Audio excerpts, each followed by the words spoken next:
Hi friends, welcome to రేమచ్చ YouTube channel. భారత్తో జరగబోయే సెకండ్ టెస్ట్కు ముందు ఆస్ట్రేలియాకి అయితే భారీ షాక్ తగిలిందని చెప్పుకోవచ్చు.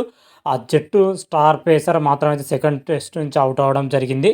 ఆ ప్లేయర్ ఎవరు? అదేవిధంగా సెకండ్ టెస్ట్కు సంబంధించి ఆస్ట్రేలియా క్రికెట్ బోర్డు అయితే ఆస్ట్రేలియా జట్టును అయితే ప్రకటించడం జరిగింది.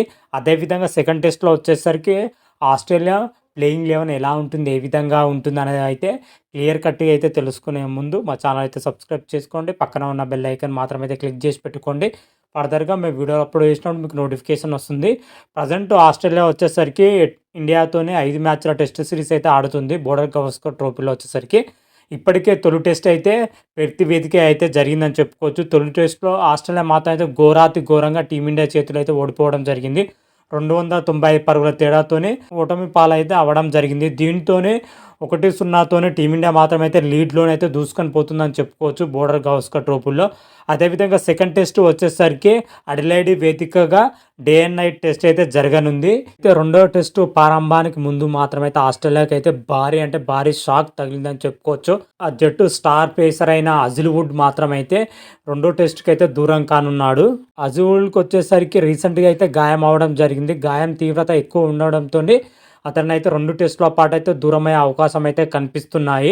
ఫస్ట్ టెస్ట్లో వచ్చేసరికి అజిల్వుడ్ మాత్రమైతే సూపర్గా బౌలింగ్ వేయడం జరిగింది. ఫస్ట్ ఇన్నింగ్స్లో ఇండియాని అయితే దెబ్బతీయడంలో కీ రోల్ పోషించడానికి చెప్పుకోవచ్చు. ఏకంగా 4 వికెట్లు తీసైతే ఫస్ట్ ఇన్నింగ్స్లో ఇండియాని అయితే చావు దెబ్బ కొట్టడం జరిగింది.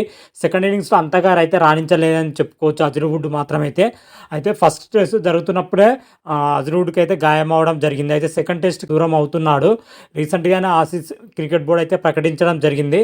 అతని ప్లేస్లో వచ్చేసరికి బ్రాడన్ గాడెట్ జట్టులో అయితే తీసుకున్నట్లయితే ఆస్ట్రేలియా మాత్రం అయితే ప్రకటించడం జరిగింది. ఇప్పటికే ఆస్ట్రేలియా ఆల్రౌండర్ అయిన కెమెరూన్ గ్రీన్ వచ్చేసరికి చిత్రచికిత్స చేసుకోవడం వల్ల ఈ సిరీస్కి మొత్తానికి అయితే దూరం అయ్యాడు. అతను దూరంతోనే మిడిల్ ఆర్డర్లో బ్యాటింగ్ పొజిషన్ ఆస్ట్రేలియాకి అయితే తీవ్ర నష్టం అయితే జరుగుతుంది. ఇలాంటి టైంలో అజిల్వుడ్ కూడా దూరం అవడంతో బౌలింగ్ పొజిషన్లో కూడా భారీ దెబ్బే తగిలే అవకాశం అయితే కనిపిస్తుందని చెప్పుకోవచ్చు. మరి ఇలాంటి టైంలో వచ్చేసరికి మన ఆస్ట్రేలియా క్రికెట్ బోర్డు వచ్చేసరికి ఆస్ట్రేలియా జట్టును అయితే ప్రకటించడం జరిగింది. అందులో ఎవరెవరికి చోటు లభించడం జరిగింది. అదేవిధంగా రెండో టెస్ట్లో వచ్చేసరికి ఆస్ట్రేలియా యొక్క ప్లేయింగ్ 11 ఎలా ఉంటుంది, ఏ విధంగా ఉంటుంది అయితే క్లియర్ కట్గా అయితే తెలుసుకుందాం.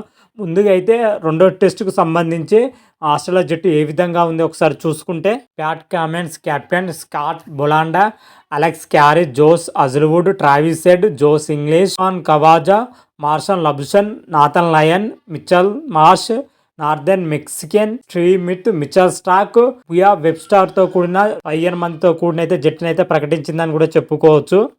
అయితే ఇందులో చూసుకునేసరికి మన ప్లేయింగ్ 11 ఆసీస్ సెకండ్ టెస్ట్లో వచ్చేసరికి ఎలా ఉంటుంది, ఏ విధంగా ఉంటుంది, ఎవరెవరికి ప్లేయింగ్ 11లో చోటు లభించే అవకాశం ఉందైతే క్లియర్ కట్గా అయితే తెలుసుకుందాం. ఓపెనింగ్ పొజిషన్లో చూసుకుంటే ఉస్మాన్ కవాజా, నాథన్ మెక్సీ అయితే ఓపెనింగ్ పొజిషన్లో అయితే బరిలో దిగనున్నారు. ఆ తర్వాత స్థానంలో చూసుకుంటే మార్షల్ లబ్సన్, స్టీవ్ ట్రావిస్ హెడ్ అయితే మిడిల్ ఆర్డర్లో అయితే రానున్నారు. ఆ తర్వాత చూసుకుంటే Webster, Alex Carey, Pat Cummins అయితే రానున్నారు. ఆ తర్వాత చూసుకుంటే Mitchell Starc, Nathan lion, Scott Boland వచ్చేసరికి పేస్ విభాగం అయితే పోషించనున్నారు. ఓవరాల్గా ప్లేయింగ్ 11 మాత్రం అయితే ఈ విధంగానే ఉందని చెప్పుకోవచ్చు. ఆస్ట్రేలియా మాత్రం అయితే ఓవరాల్గా చూసుకుంటే తొలి టెస్ట్లో ఏ విధంగా ఉందో ప్లేయింగ్ 11 సెకండ్ టెస్ట్లో కూడా అదే విధంగా ఉండడం జరిగింది.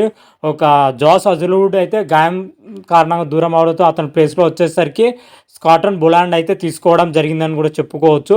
మరి సెకండ్ టెస్ట్లో వచ్చేసరికి మన ఆస్ట్రేలియా మరి ఎంతవరకు రాణిస్తే అయితే చూడాలి. మరి అడ్లైట్ పిచ్ వచ్చేసరికి పూర్తిగా పేస్ బౌలింగ్తో పాటు స్పిన్ బౌలింగ్ కూడా కొంచెం సహకరించే అవకాశం అయితే కనిపిస్తుంది. దాని తగ్గట్టు ఆస్ట్రేలియా అయితే ప్లేయింగ్ 11 అయితే ఈ విధంగానే ఉండే అవకాశం అయితే కనిపిస్తుందని చెప్పుకోవచ్చు.